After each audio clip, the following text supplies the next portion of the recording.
Everyone, আসসালামু আলাইকুম। Welcome back to my channel. আজকে আপনাদের সাথে একটা শিম ভর্তা রেসিপি শেয়ার করব। আশা করি আপনাদের ভালো লাগবে। এই শীতের মৌসুমে এই শিম ভর্তাটা খুবই মজাদার হয়। গরম গরম ভাতের সাথে আপনার খুবই ভালো লাগবে। আশা করি আপনারাও বাসায় ট্রাই করবেন।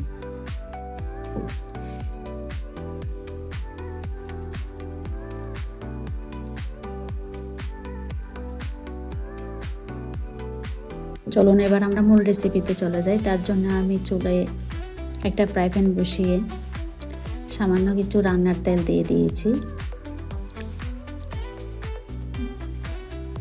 এবং তার মধ্যে দিয়ে দিয়েছি কয়েকটা রসুনের কলি, শুকনা লাল মরিচ এবং কাঁচা মরিচ।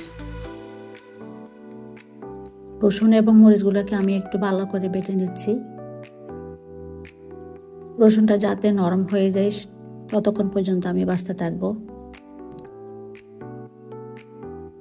কারণ কাঁচা থাকলে এখানে একটা রসুনের কাঁচা একটা গন্ধ থাকবে। তাই একটু ভালো করে তেলের মধ্যে ভেজে নিয়ে আমি লাল লাল করে নিয়েছি।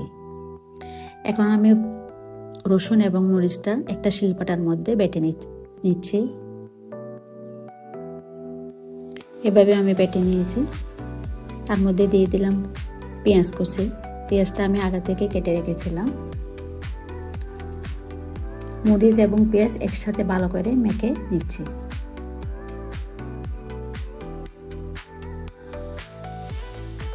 এখন ফ্রাই প্যানের আগে যে তেল ছিল, তেলের মধ্যে আমি শিমটা একটু ভেজে নেব। শিমটাকে আমি আগে থেকে পরিষ্কার করে ভালো ধুয়ে নিয়েছি। এখন এভাবে একটু উল্টে পাল্টে কিছুক্ষণ ভেজে তার মধ্যে আমি সামান্য একটু পানি দিয়ে ঢাকনা দিয়ে দেব।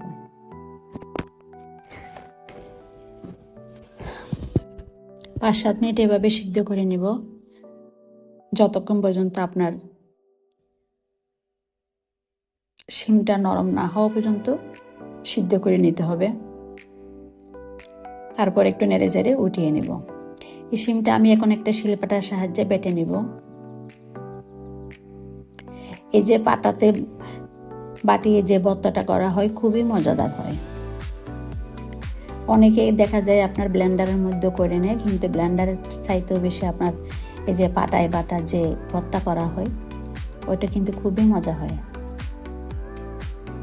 এটার মজাটা কিন্তু অন্যরকম। আগেকার দিনে মা চাচারা কিন্তু এভাবে ভর্তা বানাইতেন। এখন আমি ভর্তাটার মধ্যে পেঁয়াজ আর মরিচ যে মেখেছিলাম ওইটা দিয়ে দিয়েছি এবং সাথে দিয়ে দিয়েছি খাঁটি সরিষার তেল।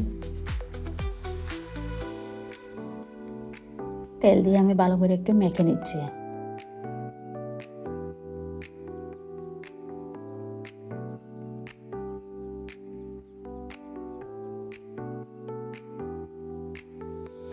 দিয়ে দিলাম স্বাদ মতো নুন এবং ধনিয়া পাতা।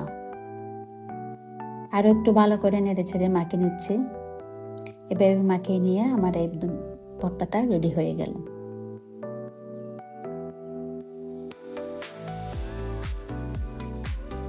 এই ভর্তাটা দিয়ে ভাত খেতে গেলে আপনার আর মাংসর দরকার হবে না। অনায়াসে এটা দিয়ে আপনি 2 প্লেট ভাত শেষ করে ফেলতে পারবেন। আশা করি আমার রেসিপিটা ভালো লাগছে। যদি ভালো লাগে থাকে তাহলে কমেন্ট করতে ভুলবেন না। পরবর্তী ভিডিও দেখার জন্য আমার চ্যানেলটি সাবস্ক্রাইব করে রাখুন।